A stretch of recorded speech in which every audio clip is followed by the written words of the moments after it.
Nasa Tales of Liza ka, kung saan ang bawat kuwento ay may lihim na katotohanan. Sawa na ako sa asawa ko. Ordinaryo lang ang mukha niya, walang dating. Narinig ko ang malakas na tawa ng asawa ko mula sa likurang upuan habang yakap-yakap ang ibang babae. Hindi niya alam. Ang ride-hailing driver na tinawag niyang dukha. Ako iyon, ang legal niyang asawa, na nagpanggap. Nanginginig ang kamay ko sa manibela habang nire-record ang bawat sandali ng pagbagsak niya. Hanggang sa bigla siyang tumingin nang matalim sa rearview mirror. Bago magsimula ang kwento, paki-comment naman sa ibaba kung taga saan kayong mga nanonood. Huwag ding kalimutang mag-like at subscribe para mas lumago pa ang channel na ito at makapaghatid pa kami ng mas maraming kwento. 3:00 ng madaling araw. Ayon sa digital clock sa sala, tahimik ang malaking bahay sa isang exclusive village. Ang maririnig lang ay ang tunog ng lumang orasan na pamana pa ng lola ko at ang ihip ng hangin na tumatama sa malalaking salaming bintana. Nakaupo pa rin si Sofia Montenegro sa isang cream-colored na leather sofa, ang pagod niyang mga mata. Nakatitig sa pinto. Sa mesa, lumamig na ang isang tasa ng chamomile tea. 2 oras na itong hindi nagagalaw. Hindi ito ang unang beses na ginabi ng uwi si Miguel, ang asawa niya, sa dahilan na may meeting daw sa labas ng syudad. Pero ewan kung bakit, kakaiba ang kutob niya ngayong gabi. Ang puso niya. Kumakabog na parang may alarm na tumutunog sa loob ng isip niya. Maya-maya, narinig niya ang tunog ng sasakyan na pumasok sa garahe. Huminga ng malalim si Sofia. Sinubukang ayusin ang ekspresyon ng mukha para magmukhang sumasalubong. Hindi nag-iimbestiga. Siya ay isang mabuting asawa. Iyon ang laging turo ng nanay niya. Isang asawang dapat sumuporta sa mister na nagsisimula pa lang sa karera. Bumukas ang pinto. Pumasok si Miguel Pramudia, na pagewang-gewang. Ang mamahalin niyang puting polo regalo ni Sofia noong birthday niya ay gusot na. Ang coat niya, basta na lang nakasampay sa balikat. Migs, ngayon ka lang? Malambing na bati ni Sofia sabay tayo. Medyo nagulat si Miguel. Parang hindi niya inaasahang gising pa ang asawa. Nako, Sof, ba't gising ka pa? Maaga pa ako bukas. Wag mo naman akong konsensyahin kung ginagabi ako. Ang tono niya, hindi humihingi ng tawad, kundi nagdedepensa. Nag-alala lang ako, Migs. Sabi mo galing kang Tagaytay. Grabe ba ang traffic? Lumapit si Sofia. Balak kunin ang briefcase ng asawa gaya ng dati. Nang isang hakbang na lang ang layo nila, may naamoy si Sofia. Hindi amoy pawis o amoy ng loob ng kotse. Amoy ito ng pabango ng babae. Matamis, parang bulaklak, at matapang. Chanel No. 5. Kabisado ni Sofia ang amoy na iyon, dahil madalas iyong gamitin ng nanay niya, ang may-ari ng Montenegro Group. Pero si Sofia mismo, hindi gumagamit ng ganoong kabigat na pabango sa bahay. Mas gusto niya ang amoy vanilla. Natigilan ang kamay ni Sofia. Bakit? Tanong ni Miguel. Napansin ang pagbabago ng kilos ng asawa. Nagbago ka ba ng pabango? Mahinang tanong ni Sofia. Pilit na pinipigilan ang panginginig ng boses. Pabango? Ano ka ba? Amoy lang yan ng air freshener sa AUV na sinakyan ko. Nasa talyer ang kotse ko. Kaya umarkila ako. Ang daming isinabit ng driver. Napabango, para sa hindi sanay, kapanipaniwala ang dahilan. Pero para kay Sofia na lumaki sa mundo ng negosyo, alam niyang hindi air freshener ng AUV ang Chanel No. 5. Akin na yang bag mo. Kinuha pa rin ni Sofia ang briefcase ni Miguel. Pilit na binabalewala ang kasinungalingan. Habang papunta si Miguel sa banyo, binuksan ni Sofia ang briefcase. Nanginginig ang kamay niya. Ang dahilan niya sa sarili, aalisin lang ang maruruming damit. Sa gilid ng bag, may nakasipit na resibo. Kinuha niya ito. Hindi resibo ng Slex papuntang Tagaytay. Resibo ito ng toll sa loob ng siyudad. Skyway, malapit sa Naya X, 9:00 ng gabi. At sa ilalim nito, may resibo mula sa isang convenience store. Sigarilyo, mineral water, at kondom. Gumuho ang mundo ni Sofia. Nanlambot ang mga tuhod niya. Kinuyom niya ang resibo hanggang sa mamuti ang mga kuko niya. Tagaytay. Business trip. Ang totoo. Nasa Maynila lang pala ang asawa niya. Nagsasaya kasama ng ibang babae. Samantalang siya, naghihintay na parang tanga. Lumabas si Miguel galing banyo, nagpupunas ng muka. Sof? Paki-ready na yung damit ko bukas ha? May importante akong presentation sa mga investor. Tinitigan ni Sofia ang likod ng asawa. Anong investor, Migs? Yung sa Tagaytay? O yung sa may airport? Mabilis na humarap si Miguel, nanlalaki ang mga mata.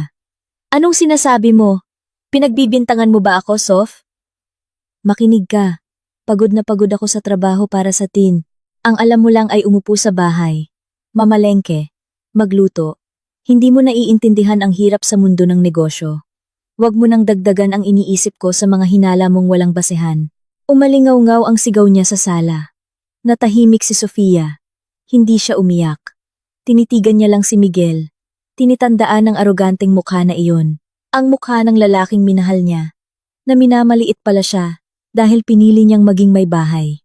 Hindi alam ni Miguel. Wala siyang kaalam-alam kung sino talaga si Sofia. 15 minuto matapos ang away. Malakas nang humihilik si Miguel. Tulog na walang inaalala. Na para bang normal lang nasaktan ang damdamin ng asawa niya. Sa loob ng private study ni Sofia, na laging nakalock, umupo siya sa harap ng laptop. Bihirang pasukin ni Miguel ang kwartong ito. Akala ng asawa niya, hobby room lang ito ni Sofia, kung saan siya nagsusulat ng mga recipe sa blog. Ang hindi niya alam, sa likod ng mga libro ng lutuing Pilipino, may isang vault. Laman nito ang mga dokumento ng majority shares ng PT Montenegro Minerals, mga titulo ng maraming property sa Makati, at ang kanilang prenuptial agreement na nagsasabing hiwalay ang kanilang mga ari-arian. Si Sofia Montenegro, ang nag-iisang anak ni Hernando Montenegro, isa sa 10 pinakamayamang tao sa bansa. Noong una niyang makilala si Miguel sa isang art exhibit, sinadya niyang itago ang apelyido niya. Pagod na siyang lapitan ng mga lalaking pera lang ang habol. Gusto niya ng totoong pagmamahal. Si Miguel noon ay mukhang masipag, simple, at puno ng pangarap. Nahulog si Sofia sa pagiging simple na iyon. Ang tanga ko, bulong ni Sofia habang nakatitig sa laptop. Kinuha niya ang isa pa niyang cellphone. Yung hindi alam ni Miguel. At pinindot ang isang numero sa speed dial. Hello, Ma'am Sof. Boses ng isang lalaki sa kabilang linya. Si Leo. Ang abogado ng tatay niya, at kababata rin niya. Leo? Sorry sa abala? Okay lang po, ma'am. May problema po ba? Hindi. Tungkol to kay Miguel. Huminga ng malalim si Sofia. Pakicheck lahat ng gasto sa supplementary credit card na binigay ko sa kanya ngayong buwan. At pakicheck din ang GPS ng company car niya. Tumahimik sandali. Ma'am, anong nangyari? Nambababae siya, Leo. Nakahanap ako ng ebidensya. Pero kailangan ko ng higit pa sa resibo. Kailangan kong malaman kung sino ang babae. At gaano kalalim ang pagtatraidor niya sa tiwala ni Papa. Nagtayo nga si Miguel ng sarili niyang kumpanya, ang Pramudia Construction. Pero ang hindi niya alam, 90% ng pondo mula sa mga angel investor niya ay galing sa isang shell company na pag-aari ni Sofia. Pakiramdam ni Miguel, ang galing-galing niya, na naging successful siya dahil sa sarili niyang sikap. Ang hindi niya alam, ang asawa niya ang naglatag ng pulang karpet para sa kanya. Pwede po akong magpadala ng private investigator bukas, ma'am. Makakakuha tayo ng litrato nila sa loob ng 24 oras. Alok ni Leo. Wag. Mabilis na sabi ni Sofia.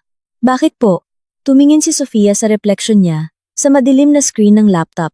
Ang mukha niyang walang makeup na madalas tuksuhin ni Miguel na mukhang probinsyana. Kung litrato lang, hindi sapat ang sakit. Leo, gusto kong makita mismo. Gusto kong marinig mismo ang mga sinasabi niya tungkol sa akin. Kapag akala niya wala ako. Gusto kong malaman kung gaano kabulok ang puso niya. Anong ibig niyong sabihin, ma'am? Maghanda ka ng isang ride-hailing app account sa ibang pangalan. Isang ordinaryong MPV. Wag yung bago. Ayusin mo na rin ang plaka. Magpapanggap ako. Ma'am Sof, delikado yan. Kayo ang tagapagmana ng Montenegro Group. Magpapanggap na driver? Paano kung may mangyari sa inyo? Tila natataranta si Leo. Dahil ako ang tagapagmana. Kaya kong gawin kahit ano, di ba? Kasama na doon ang pagwasak sa taong yumapak sa pagkatao ko. Ang boses ni Sofia, malamig at matalim. Ihanda mo lahat bukas. At isa pa, ihak mo ang algorithm NG app. Siguraduhin mong kapag umorder si Miguel mula sa opisina niya, sa akin papasok ang booking. Matagal na natahimik si Leo bago sumagot. Sige po, ma'am. Ihahanda ko ang lahat. Mag-iingat po kayo. Pinatay ni Sofia ang tawag. Bumalik siya sa kwarto. Tinitigan si Miguel na mahimbing pa rin ang tulog. Enjoy your sleep tonight, Migs. Sabi ni Sofia sa isip niya. Dahil malapit mo nang malaman na, ang dukhang nilalait mo araw-araw ay ang reynang may hawak ng buhay mo. Kinabukasan, umalis si Miguel papuntang trabaho, na nakasimangot. Galit pa rin sa nangyari kagabi. Hindi man lang niya ginalaw ang almusal na inihanda ni Sofia. Sa labas na ako kakain. Wala akong gana sa luto mo. Sabi niya, sabay malakas na isinara ang pinto ng kotse. Pagkaalis ni Miguel, kumilos agad si Sofia. Isang itim na van. Ang huminto sa tapat ng bahay nila. Bumaba si Leo. May dalang malaking maleta. At susi ng kotse. Ito na po ang susi, ma'am. Isang 2018 na silver Avanza. Pinark ko na po sa isang commercial space sa likod ng village. Para hindi ka hinahinala. Maayos ang makina. Pero sinadya kong gawing medyo lumating na ng loob, paliwanag ni Leo. Tinanggap ni Sofia ang susi. Salamat, Leo. Aktibo na po ang account sa pangalang Rina. Rating 4.8. In-edit ko na rin po ang profile picture.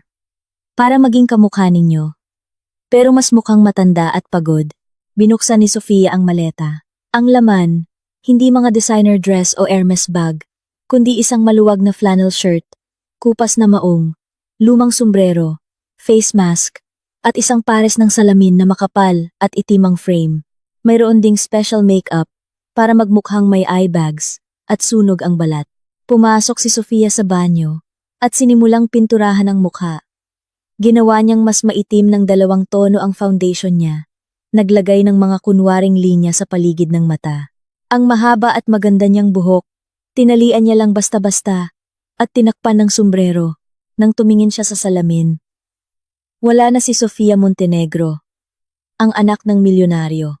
Ang nandoon ay si Ate Rina, isang pagod na babaeng kinakain ng buhay Maynila. Perfect, bulong niya. Lumabas siya para harapin si Leo. Napanganga ang abogado. Hindi mo ako nakilala, no? Tanong ni Sofia. Sobra, ma'am. Kung makasalubong ko kayo sa daan, hindi ko kayo babatiin. Pero sigurado po ba kayo rito? Ang pagdadrive sa Maynila, magulo. Gumit si Sofia. Nakalimutan mo na ba? Bago ako pagbawalan ni Papa mag-drive, sumali ako sa isang amateur rally. Noong nag-aaral ako sa London. Ang traffic sa Maynila, tungkol sa pasensya, hindi sa galing. Naglakad si Sofia papunta sa likod ng village. Nakita niya ang silver na Avanza. May kaunting UP sa bumper. Para mas makatotohanan. Pagpasok niya, ang amoy ay malayong malayo sa Alphard niya. Amoy ng matapang na kalamansi air freshener na may halong amoy lumang carpet. Pinaandar niya ang makina. Magaspang ang vibration sa kamay niya. Inilagay niya ang cellphone sa dashboard holder at binuksan ang driver app. Kumakabog ang dibdib niya. Hindi ito tungkol sa paghahanap ng pera. Ito ay isang intelligence mission. Papasukin niya ang lungga ng buwaya para hulihin ang buwaya mismo. Okay, Google, sabi niya sa cellphone. Pumunta sa Bonifacio Global City. Pramudia Tower. Umarangkada ang sasakyan. Nagsimula na ang pagpapanggap. Ang unang 3 araw ay impyerno para kay Sofia. Kinailangan niyang masanay na maging invisible. Ang pagiging ride-hailing driver ay nagbigay sa kanya ng masakit na bagong pananaw.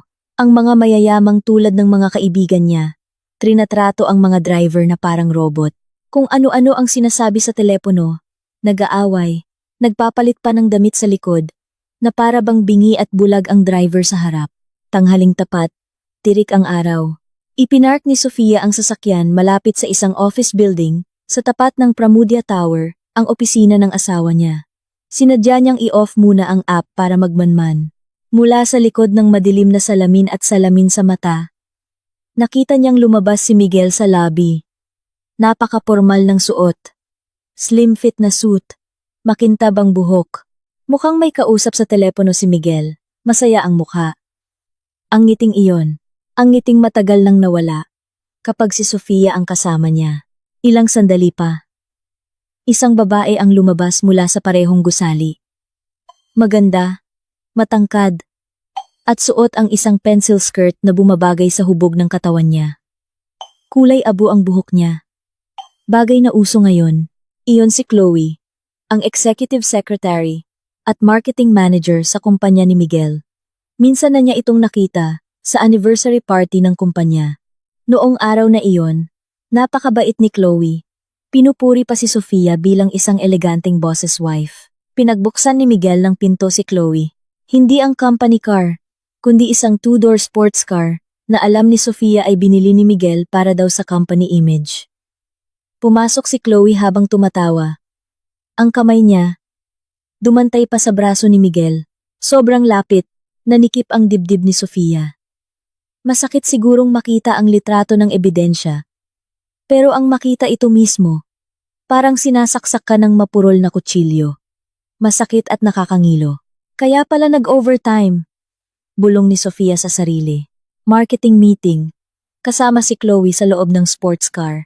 Biglang nag-vibrate ang cellphone ni Sofia. Mensahe mula kay Leo. Target is moving towards a restaurant in BGC. Nahack ko na ang schedule ni Miguel. Bukas, masisira ang sports car niya dahil sa electrical problem. Team ko na ang bahala. Kailangan niyang mag-book ng ride-hailing service para sa meeting niya sa tanghali. Maikling sumagot si Sofia. Gawin mo.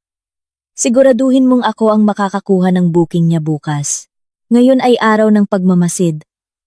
Bukas, magsisimula na ang plano. Binuksan niya ulit ang app at tumanggap ng kung anong booking. Para lang may magawa. Nakasakay niya ang isang matandang babae na maingay. Reklamo ng reklamo na mahina raw ang aircon. Tumango lang si Sofia at humingi ng pasensya. Sorry po ma'am, renta lang po kasi tong sasakyan. Kaya nga, kung magtatrabaho ka, ayusin mo para makabili ka ng magandang kotse. Hindi yung ganito. Aircon pa lang. Olats na, sabi ng babae. Napangiti si Sofia sa likod ng mask. Kung gugustuhin ko, kaya kong bilhin ang kumpanyang pinagtatrabahuhan ninyo. Kasama na ang building. Pero nilunok niya ang pride niya. Ang paghihiganti ay nangangailangan ng pasensya. Dumating ang araw ng pagtutuos. 1:45 ng hapon. Naka-standby na si Sofia sa loob ng 500-meter radius mula sa lobby ng Pramudia Tower. Sinadya niyang tanggihan ang tatlong naunang booking. Kahit na bumaba ng kaunti ang performance rating niya. Sa lobby, mukhang naiinis si Miguel. May sinisigawan siya sa telepono. Ano ba? Kakapaservice lang ng kotse. Nasira na naman. May meeting ako sa isang importanteng kliyente sa Makati. Sige na. Ipataw niyo na lang sa talyer. Binaba ni Miguel ang telepono. Tumingin siya kay Chloe na nasa tabi niya. Napakasama ng timing, babe. Sira ang kotse. Ipagmamayabang ko pa naman sana yun sa kliyente. Reklamo ni Miguel. Okay lang yan, Megs. Mag-book ka na lang ng ride-hailing. Yung premium para komportable. Sabi ni Chloe. Huwag na. Matagal yun. Kung ano na lang ang pinakamalapit. Late na tayo. Binuksan ni Miguel ang app sa cellphone niya. Iritado. Sa loob ng silver na Avanza. Kumislap ang screen ng cellphone ni Sofia. May pumasok na booking. Pasahero. Miguel. Bayad. Cash. Sunduin sa lobby ng Pramudia Tower. Destinasyon. Isang mall sa Makati. Parang huminto ang pagtibok ng puso ni Sofia. Gotcha. Gumana ang algorithm na minanipula ng IT team ni Leo. Dahil napakalapit ng lokasyon niya, sa kanya agad napunta ang booking. Pinindot ni Sofia ang accept button. Huminga siya ng malalim. Inayos ang salamin. Itinaas ang mask hanggang sa matakpan ang halos buong mukha. At ibinaba ang sombrero. Tumingin siya sa rearview mirror. Siniguradong ang mga mata niya ang tanging parte na nakikita ay hindi nagpapakita ng galit, kundi pagod. Tulad ng isang ordinaryong driver, dahan-dahan niyang pinaandar ang sasakyan papunta sa lobby. Mula sa malayo, nakita niya si Miguel at Chloe. Magkatabi, mukha silang perpektong mag-asawa. Si Miguel, ang asawang pinopondohan niya, at si Chloe, ang babaeng nag-enjoy sa mga bunga nito. Huminto ang sasakyan sa harap nila. Pinindot ni Sofia ang pambukas ng pinto. Bumukas ang pinto sa likod. Ang amoy ng Chanel No. 5 ni Chloe at ng mamahaling pabango ni Miguel ay agad na pumasok sa maliit na sasakyan, humalo sa murang amoy ng kalamansi. Hapon po, sir. Ma'am, tama po ba ang location sa app? Sabi ni Sofia. Ginawang mas malalim at medyo nanginginig ang boses. Nang hindi lumilingon. Oo. Sa Makati. Daan ka sa mga eskinita. Huwag sa main road. Traffic. Utos ni Miguel. Nakatutok pa rin sa cellphone. Hindi man lang tinitingnan kung sino ang nasa driver's seat. Para sa kanya, ang driver ay isang gamit lang. Isang bagay na marunong magmaneho. Sige po, sir. Maikling sagot ni Sofia. Dahan-dahan niyang inapakan ang gas. Umiikot na ang mga gulong. Sarado na ang bitag. At sa likurang upuan, ang dalawang trader ay walang kamalay-malay na pumasok sila sa kulungan ng isang gutom na leon. Babe, pagkatapos ng meeting, daan tayo sa kondo mo. Miss na kita, bulong ni Chloe. Malinaw na narinig ni Sofia. Hinigpitan ni Sofia ang hawak sa manibela hanggang sa mamuti ang mga buto ng kanyang daliri. Kalma lang. Sof, kalma lang. Hayaan mo silang magsalita. I-record mo lahat. Sumulyap si Sofia sa dashboard. Ang maliit na pulang ilaw mula sa hidden camera ay umiilaw na. Nagsimula na ang palabas. Ang tunog ng pagsara ng pinto ng kotse ay parang dagok ng martilyo sa tenga ni Sofia. Sa likod, si Miguel Pramudia, ang asawa niya sa loob ng 3 taon, ay katabi si Chloe. Ang babaeng akala niya ay katrabaho lang. Dahan-dahan niyang inapakan ang gas. Pilit na pinipigilan ang panginginig ng paa. Ang silver na Avanza ay umalis na sa lobby ng Pramudia Tower at sumabak sa siksikang trapiko ng BGC. Ang init naman dito, Migs. Sabi ni Chloe habang nagpapaypay. Sira ba aircon nito? Sumulyap si Sofia sa rearview mirror. Nakita niya si Chloe na nakasandal sa balikat ni Miguel. Si Miguel, na laging nag-iingat sa imahe niya bilang tapat na asawa, ay hinayaan lang ang babae. Pasensya na, babe. Ganito talaga pag economy class. Pag naayos na, yung bago kong kotse, hindi ka na maiinitan. Sagot ni Miguel. Ang boses niya. Malambing ang tono. Na dati ay para lang kay Sofia. Tapos, lumapit si Miguel sa pagitan ng mga upuan sa harap. Miss, palakasan mo naman ang aircon. Naiinitan ang kasama ko. Napalunok si Sofia. Kailangan niyang sumagot. Pilit niyang ginawang mas mababa at pagod ang boses niya. Sorry po, sir. Ito na po ang pinakamalamig.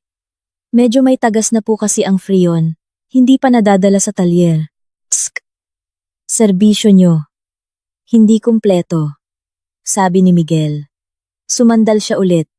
Sa susunod, yung priority account na lang ang gamitin natin. Ayoko nang makakuha ng ganitong kotseng dukha.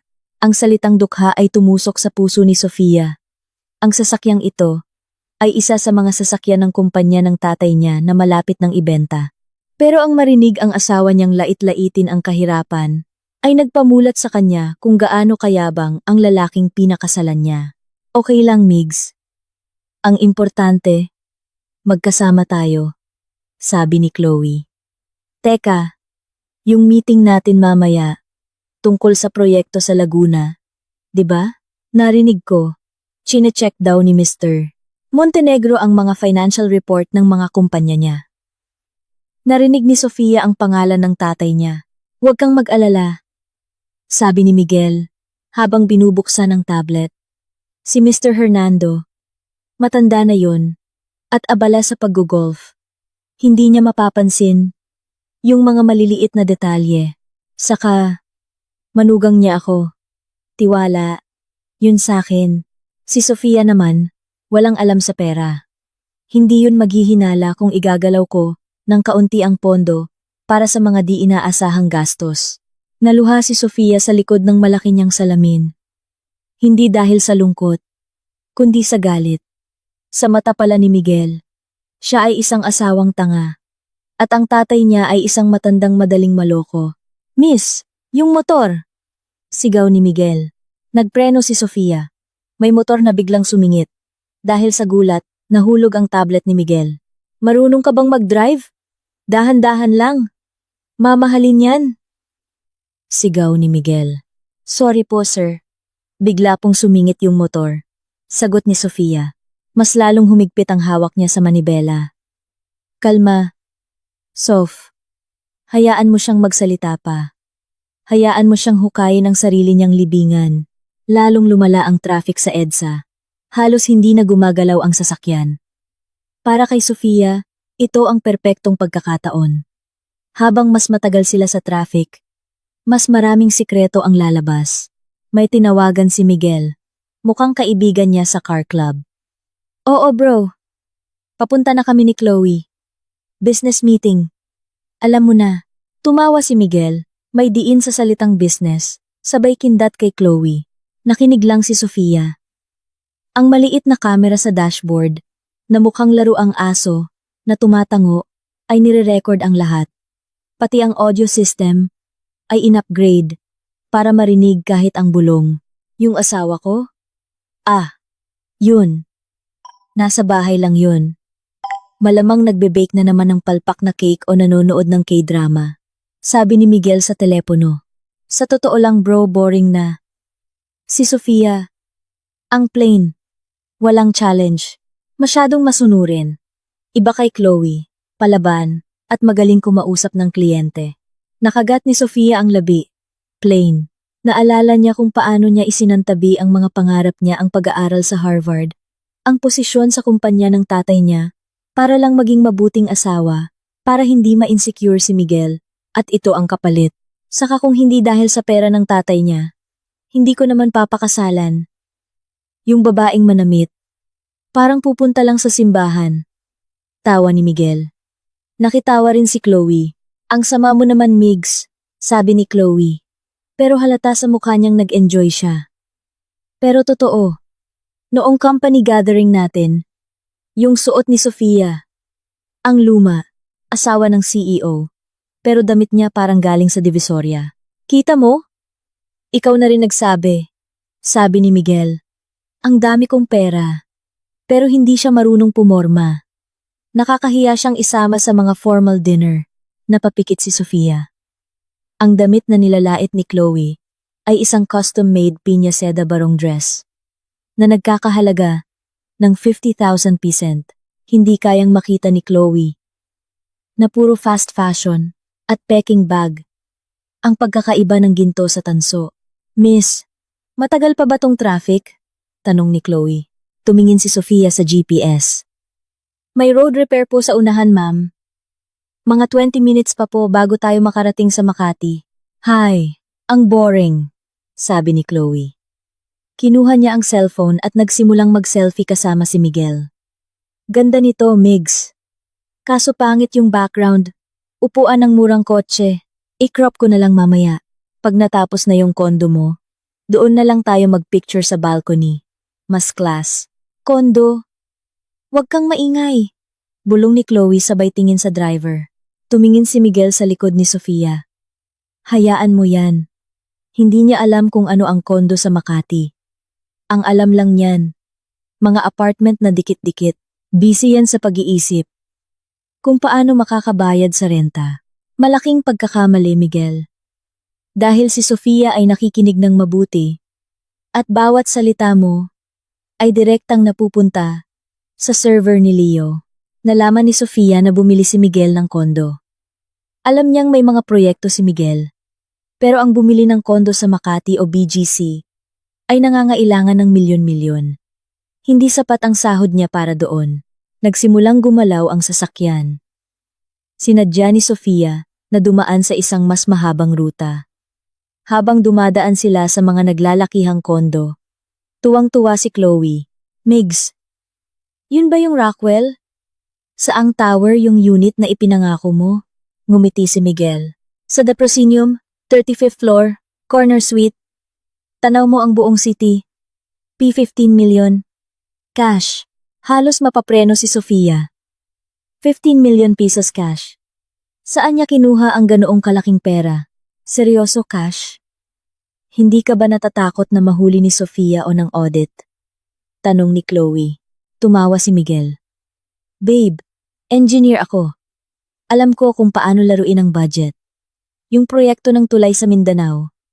Minark up ko ang presyo ng bakal ng 20%. Kaibigan ko ang supplier. Naghati kami.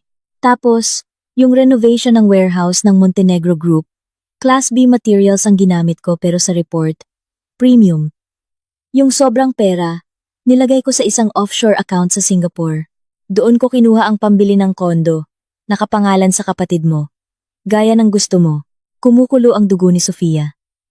Hindi lang ito panloloko. Krimen ito. Ninanakawan ni Miguel ang pamilya niya. Isinasapanganib niya ang buhay ng maraming tao para lang mabilhan ng kondo ang kabit niya. Ang talino mo talaga, Migs. Sabi ni Chloe sabay halik sa pisngi ni Miguel. Next week, turnover na. Magse-celebrate tayo doon. Nasusuka si Sofia. Iniisip niya ang tulay, nagawa sa mababang kalidad na bakal. Paano kung gumuho ito? Paano kung may mamatay? Biglang tumunog ang telepono ni Miguel. Nakakonekta sa Bluetooth ng sasakyan. Asawa ko is calling. Nagpanik si Miguel at nireject ang tawag. Sino yon? Tanong ni Chloe. Si Sofia. Istorbo, sabi ni Miguel. Nag-type siya ng message. Nasa meeting ako. With Japanese clients. Huwag ka munang tumawag. Sa bulsa ni Sofia, nag-vibrate ang cellphone niya. Miss, pwede bang pabilisan? Nagmamadali kami. Sabi ni Chloe. Sige po ma'am, sagot ni Sofia. Binilisan niya ang takbo at nag-overtake, dahilan para mapasigaw si Chloe. Mag-ingat ka nga. Kung mabangga tayo, may pambayad ka ba? Sigaw ni Chloe. May pambayad ako miss. Kaya kong bayaran ang pagkatao mo. Ang kotse na to. At lahat ng laman ng bag mo. 100 beses.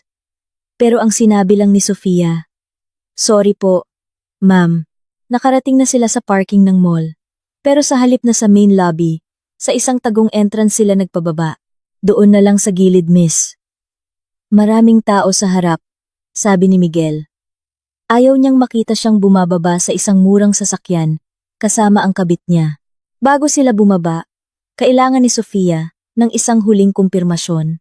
Naglakas loob siyang magtanong. Sir, ang galing niyo naman po. Nakabili kayo ng kondo doon sa matataas na building. Narinig ko po. Milyon-milyon daw yun. Gaano katagal po kayo nag-ipon? Ako nga po. Pambili lang ng motor. Ang hirap na. Tumawa si Miguel. Hahaha. Miss, kung puro kamay ang gagamitin mo sa trabaho, hanggang sa katapusan ng mundo, hindi ka makakabili niyan. Ang trabaho, ginagamitan ng utak. Tinuro niya ang ulo niya. At dapat, marunong kang humanap ng oportunidad, lalo na kung mayaman pero tanga ang biyenan mo. Walang katapusang pera yun. And mengaluarkan si Miguel ng isang 500 bill. Ang pamasahe sa app ay 280 pesos. Oh, sayo na ang sukli. Ituring mo ng tulong para makakain ka ng masarap ngayon. Kawawa ka naman. Ang gusot ng mukha mo. Inabot ni Sofia ang pera. Salamat po, sir. Ingat po kayo sa destinasyon ninyo, sabi ni Sofia, na may 2 kahulugan. Pagkaalis nila, nilock agad ni Sofia ang pinto. Humihinga siya ng mabilis. Tinanggal niya ang salamin at inihagis sa dashboard. Umiyak siya. Hindi sa lungkot, kundi sa galit. Tinawagan niya si Leo. Leo, sabi niya, ang boses ay mas malamig pa sa yelo. Ma'am, okay lang po kayo? Nakuha ko na lahat. Video, audio, pag-amin sa korupsyon. Inamin niya ang markup sa tulay sa Mindanao at sa warehouse. Ginamit niya ang pera para bumili ng kondo para kay Chloe. Narinig niya ang pagkabigla ni Leo. Grabe, kung mapatunayan yan, hindi lang kasong sibil, kundi kriminal ang haharapin niya. Mabuti, sabi ni Sofia. Ayokong maghirap lang siya. Gusto kong mabulok siya sa kulungan. Anong susunod na hakbang, ma'am? Huwag muna. Hayaan muna natin siyang magsaya. Hayaan niyang isipin na nanalo siya. Ihanda mo ang forensic audit team. Sabihin mo kay Papa, ako ang nag-utos. Papasukin niyo ang opisina ng Pramudia Construction sa Makalawa. Gawin ninyong parang routine audit lang. Sipo. Ma'am, hindi ako uuwi sa bahay namin. Uuwi ako sa bahay ng magulang ko. Kung magtanong si Miguel, sabihin mong masama ang pakiramdam ko at natulog ako sa kaibigan ko. Kailangan kong maligo ng 7 beses para maalis ang amoy ng kabulukan sa kotse na to. Pinaandar ni Sofia ang kotse. Pero hindi siya umuwi. Pumunta siya sa isang flyover. Ipinarada ang sasakyan at lumabas. Tumingin siya sa mga gusali sa malayo. Dati, sinusubukan niyang mamuhay ng simple, pero ngayon, natutunan niyang minsan, hindi ka mahal ng mga tao dahil sa kung sino ka. Mahal ka nila dahil sa kung anong makukuha nila sayo. Kinuha niya ang 500 pesos na bigay ni Miguel. Kinuyom niya ito at inihagis sa ibaba. Akala mo hari ka, Migs? Isa ka lang, Pon? At ako? Ako ang reyna. Sa chessboard na to, kumuha siya ng wet wipes at pinunasan ang makeup sa mukha niya. Lumabas ang tunay niyang ganda. Inilugay niya ang buhok niya. Binuksan niya ang gallery sa cellphone niya. Nakita ang wedding picture nila. Masaya sila doon. Pinindot niya ang delete. Kasabay ng pagkawala ng litrato, ay ang pagkawala ng dating Sofia ang masunurin. Ang walang muwang. Ngayong gabi, muling nabuhay ang tagapagmana ng Montenegro. At hindi siya titigil hanggang sa lumuhod si Miguel sa paanan niya. Sumakay ulit siya sa kotse. Nag-send siya ng voice message kay Leo. Ihanda mo na ang divorce papers. Siguraduhin mong kasama ang clause tungkol sa paglabag sa kontrata ng kasal. Gusto kong umalis siya sa bahay ko na walang dalang kahit isang sinulid. Pinaandar niya ang Avanza. Tapos na ang pagkolekta ng ebidensya. Oras na para sa pagpapatupad. Lunes ng umaga sa Pramudia Construction. Nakaupo si Miguel sa malaki niyang upuan. Masaya. Sa isip niya, perpekto ang buhay. Malapit nang ma-turnover ang kondo ni Chloe. Nakuha na ang bayad para sa proyekto. At si Sofia, nasa bahay pa rin at walang alam. Sir Miguel, sabi ng sekretarya niya sa intercom. May bisita po mula sa Montenegro Group. Urgent daw. Ngumiti si Miguel. Malamang, hihingi lang ng pirma. Papasukin mo, pero ang pumasok ay hindi ang inaasahan niya. Pumasok ang 5 lalaking nakasuit. Dala-dala ang mga laptop. Sa harap nila ay isang lalaking may edad na. Si Mr. Wirawan, ang head ng internal audit ng Montenegro Group. Kilala bilang ang aso ng impyerno. Hindi siya bumababa. Maliban kung may malaking problema. Kinabahan si Miguel. Mr. Wirawan, napadalaw po kayo? Hindi tinanggap ni Mr. Wirawan ang kamay ni Miguel. Umupo siya at inilapag ang isang sulat. Nandito kami para sa isang full forensic audit. Utos ng board ng Montenegro Group. Simula ngayon, lahat ng access mo sa finances at server ng kumpanya ay frozen. Forensic audit? Nagbibiro po ba kayo? Tawa ni Miguel. Laging malinis ang report ko. Alam yan ng biyenan ko. Si Mr. Hernando po ang pumirma sa sulat na ito, sabi ni Mr. Wirawan. Nanlaki ang mata ni Miguel. Imposible. Sige lang po. Pero nasa Switzerland si Mr. Hernando. Hindi niyo siya makakausap. Sinubukan ni Miguel tawagan ng biyenan.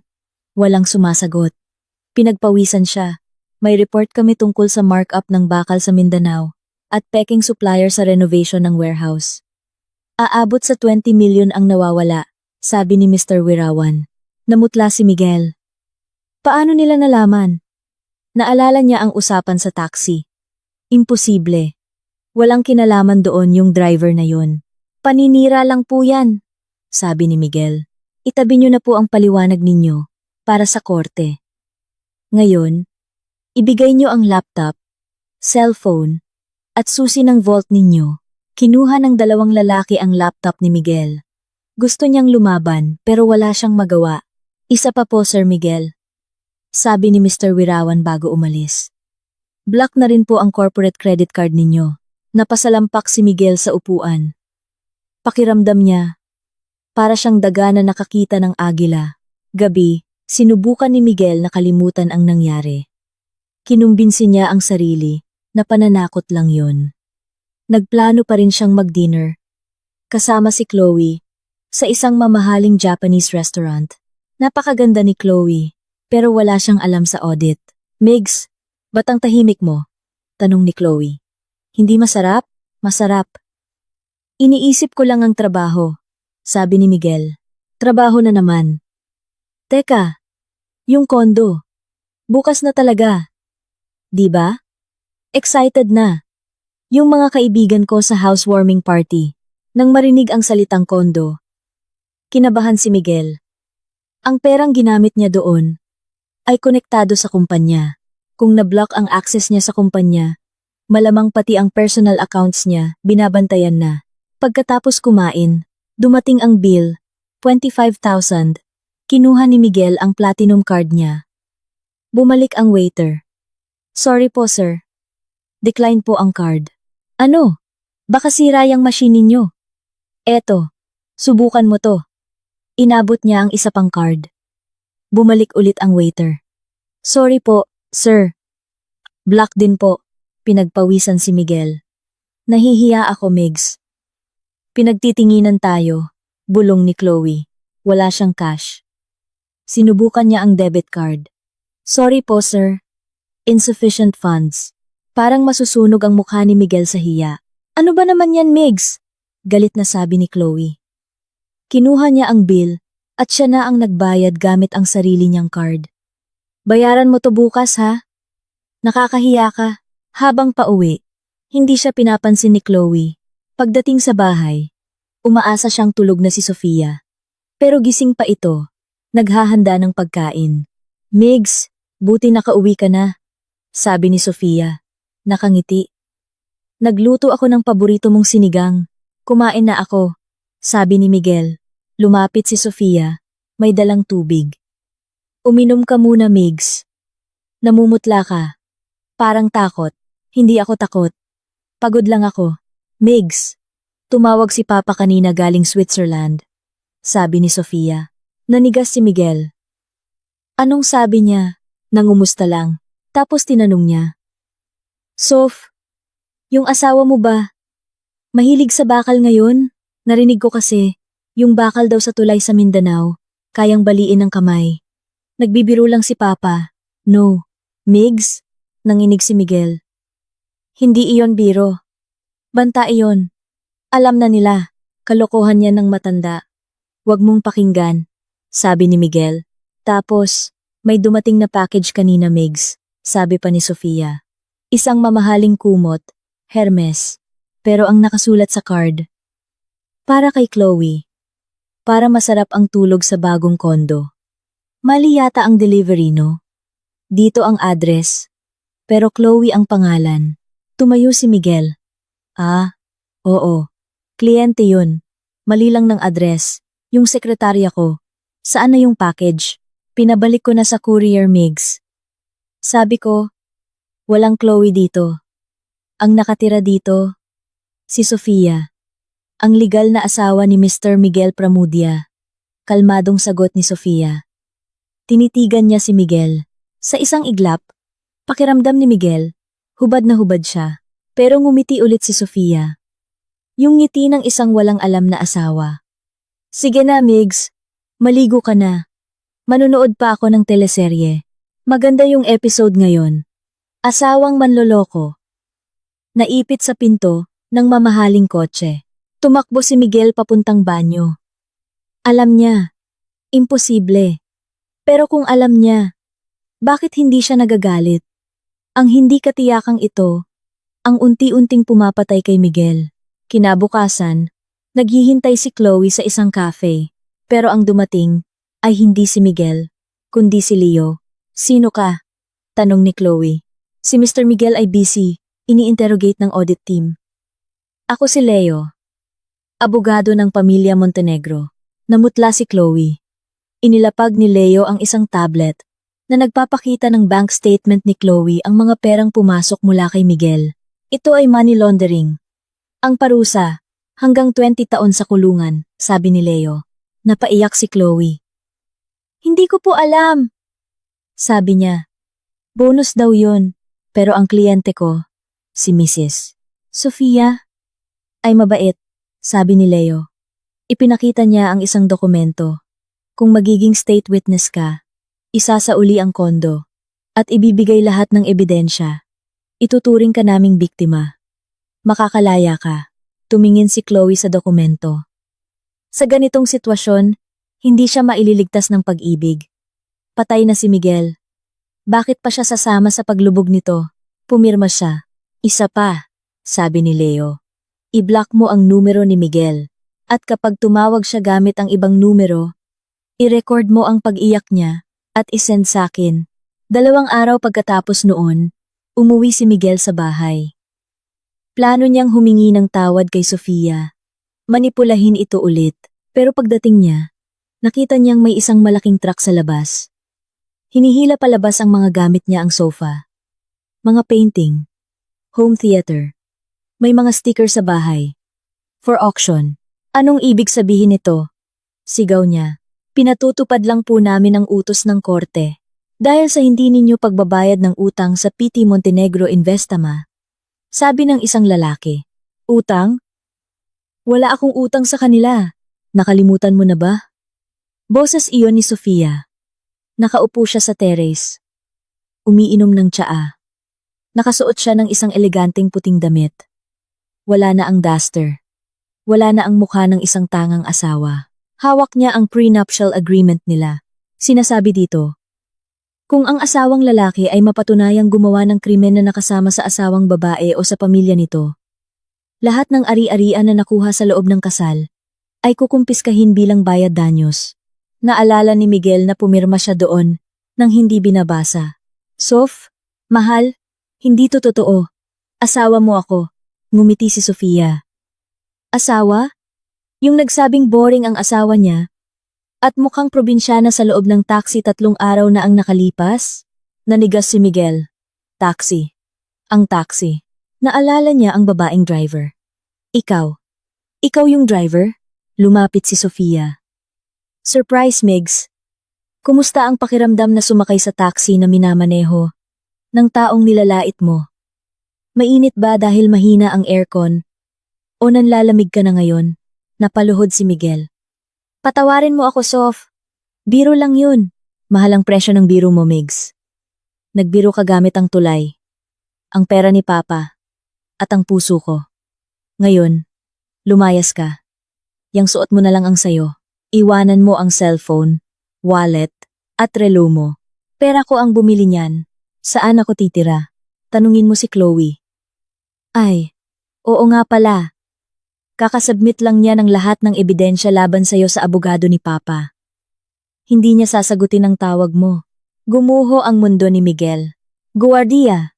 Ilabas niyo yan! Utos ni Sofia. Kinaladkad ng mga guwardiya si Miguel palabas ng gate. Sumara ang gate. Naiwan si Miguel sa labas. Walang pera, walang trabaho, walang minamahal, at walang dignidad. Pumunta si Miguel sa Larasati Tower sa Makati. Ang plano niya, kausapin ang biyenan niya, si Hernando Montenegro. Sigurado siyang hindi alam ng matanda ang ginagawa ni Sofia. Gagamitin niya iyon para makakuha ng pera. Gusto kong makausap si Mr. Hernando, sabi niya sa receptionist. Biglang dumating si Leo. Nasa Switzerland si Mr. Hernando, pero gustong makipag-usap sa iyo ng CEO ng Montenegro Group.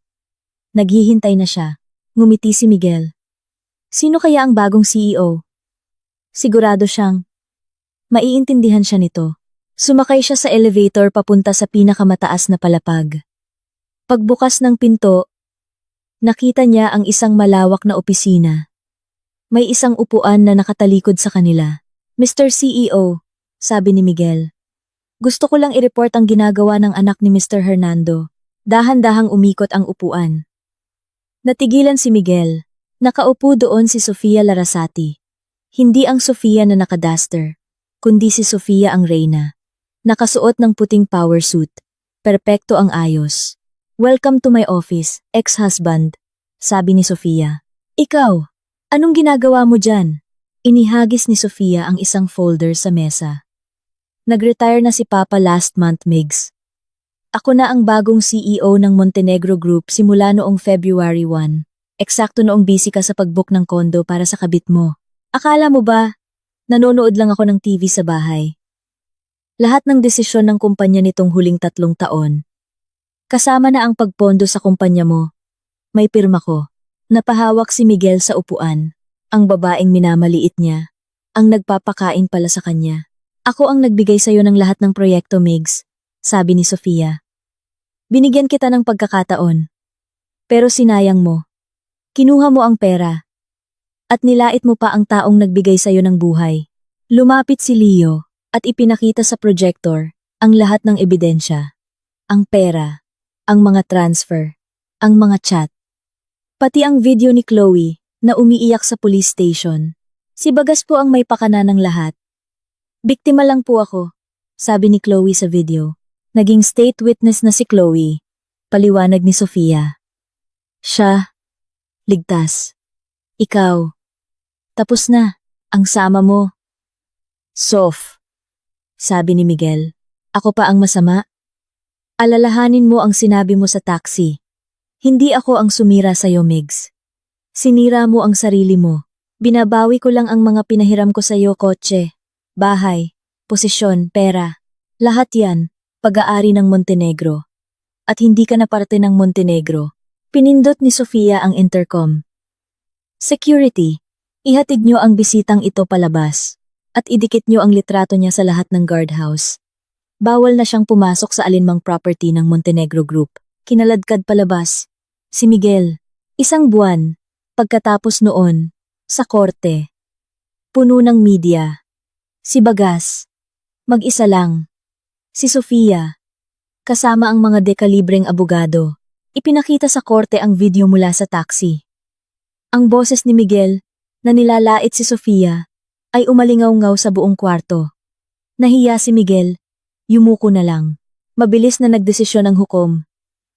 Pinawalang bisa ang kasal, inutos na bayaran ni Miguel ang danyos, at lisanin ang bahay. Paglabas, dinumog ng media si Sofia. "Isa lang ang masasabi ko sa lahat ng babae dyan," sabi niya. "Huwag kayong matakot maging independent. At sa mga asawang lalaki, mag-ingat kayo sa sinasabi ninyo sa loob ng taxi. Hindi ninyo alam kung sino ang nagmamaneho." Naging viral ang sinabi niya. 3 buwan pagkatapos, nagbago ang buhay ni Miguel. Mula sa malaking kama, ngayon ay sa isang manipis na kutsun na lang siya natutulog sa isang maliit na kwarto sa gilid ng Maynila. Naubos ang pera niya sa pagbabayad ng danyos. Ibinenta niya lahat ng gamit niya. Isang gabi, umuulan, tumatagas ang bubong ng kwarto niya. Gutom siya, pero 50 pesos na lang ang pera niya. Ipinambili niya ito ng load para mag-apply ng trabaho. Pero lahat ng kumpanya, nireject siya. Ang pangalan niya, nasa blacklist na. Tinawagan niya ang mga kaibigan niya. Lahat sila, iniiwasan siya. Napilitan siyang lumabas para kumain sa isang karinderya. Umorder siya ng kanin at 2 pirasong pritong isda. Habang kumakain, napanood niya sa TV ang balita. Si Sofia Montenegro, ang bagong CEO, ay nagdala sa Montenegro Group sa pinakamataas nitong kita. Nandoon siya sa TV, maganda at matagumpay. Pinapasinayaan ang tulay na kinurakot niya noon. Ang kanin sa bibig ni Miguel ay parang buhangin. Nakita niya ang refleksyon niya sa salamin. Payat, maitim, mukhang pagod.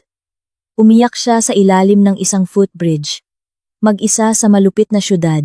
1 taon pagkatapos, sa isang mamahaling Mercedes-Benz. Nakaupo si Sofia. Binabasa ang mga report sa tablet niya. Huminto ang sasakyan sa traffic light.